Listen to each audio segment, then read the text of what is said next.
One of the great attributes of top performers is their ability to be able to manage the situation. And we call it kind of mindfulness in the new world, but in the previous world, we used to just call that stress management. And it's that whole conversation that imagine the stress that some of these incredible athletes go through. Like some of these basketballers that are there to make the game-winning shot with 3 seconds left on the clock, counting down, and they've got that opportunity to shoot that three-pointer, which is going to make the difference about whether or not they win the game or whether or not they don't. And that stress management in what you got to do in that countdown time is ultimately the difference about whether or not you are absolutely phenomenal as an athlete or whether or not you're not. And it's exactly the same in what we get to do inside of real estate.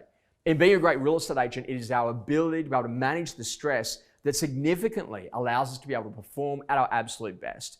Now, this is incredible because it's the whole idea that you need to learn how to deal with situations as they happen.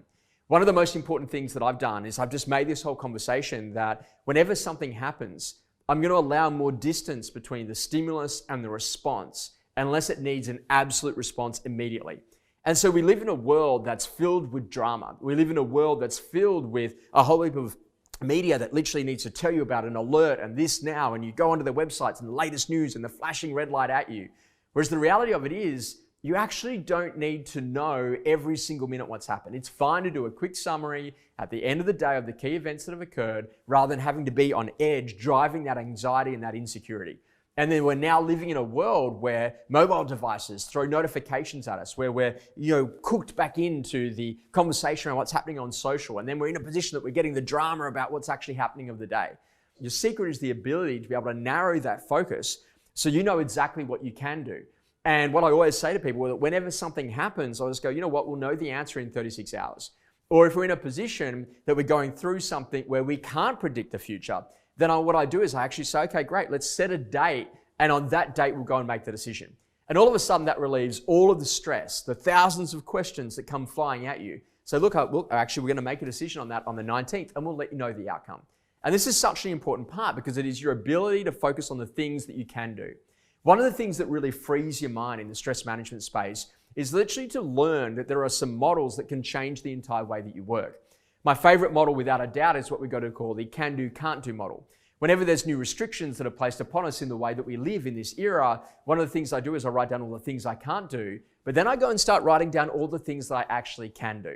And this is so freeing because you realize that sure, you can have governments that apply restrictions, but you can also apply restrictions on yourself. Learning how to get yourself into a position of incredibly creative thinking to change the way that you work. Now, Alexander Phillips said something to me that really struck home a few weeks ago, where he said, Josh, you only have late night appointments because you booked them that way. He said, at the end of the day, I've made the decision that I want to be home at 6 o'clock and spending time with my wife and my family and doing those things so I can have some great relationships and really allow myself to renew so I can be incredibly powerful when I go back to work the next day. And I love that because what happens if you put in the can't column, can't work past 6 p.m. In the can column, can be in a position that I can work up till 6 and I can use my time really well during the course of the day. Now, what actually happens here is that when all of a sudden you start focusing on all the things that you can do, you realize all of a sudden, you know what, you're going to need a few more weeks of these types of conditions because you've got so much work ahead of you. And this is really what's important is our ability to adapt. So when all of a sudden something changes, we just move with it.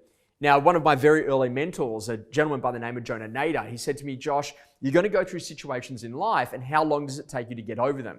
And this is like the basic idea. You park your car in a car park, and when you come back to your car, they see that someone's actually scratched the car or driven into it or something, and all of a sudden you could be really upset and really angry and lose it in your emotions, and you could be like, for days talking about how bad this is, or you could like literally look at it and go, oh well, that's why I have car insurance, and just move on.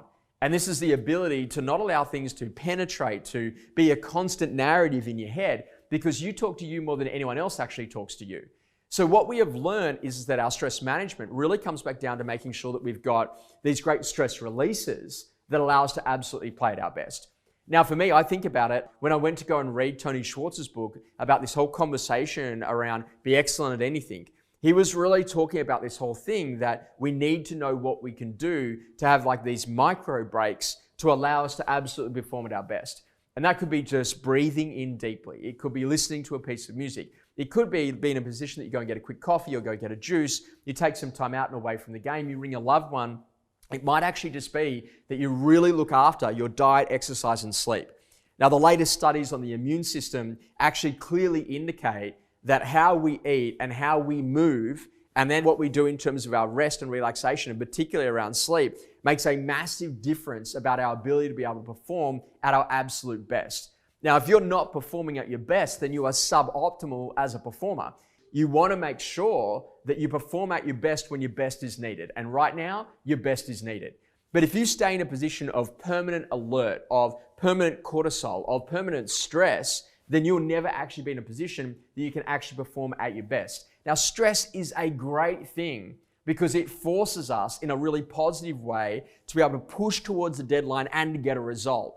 But the most important conversation, do you know how to back it off when it's got too much? So stress management is really simple. For me, diet, exercise, and sleep. Go and have a sauna, go for a run, spend some time out and away from the game, read a good book, and change the conversation of what's actually happening up in your head.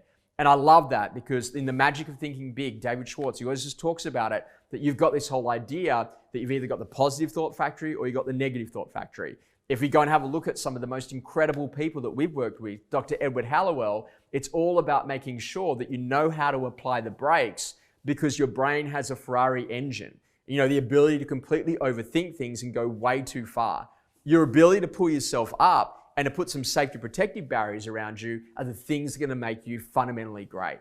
So always think about it. Whenever anything happens to you, what do I do to remain cool and calm in the situation? How can I literally just pull out a tool and quickly just write down can do, can't do, and to really focus on the things that I can do rather than allowing the stress to completely overtake you and to be in a position that you perform less than your best. This is an opportunity and this is a calling for you to make the decision to be seriously good at what you do and to put some mechanisms in play so that you can perform regardless of the situations that are ahead. I really hope you've enjoyed our coaching tip and I look forward to seeing you next week.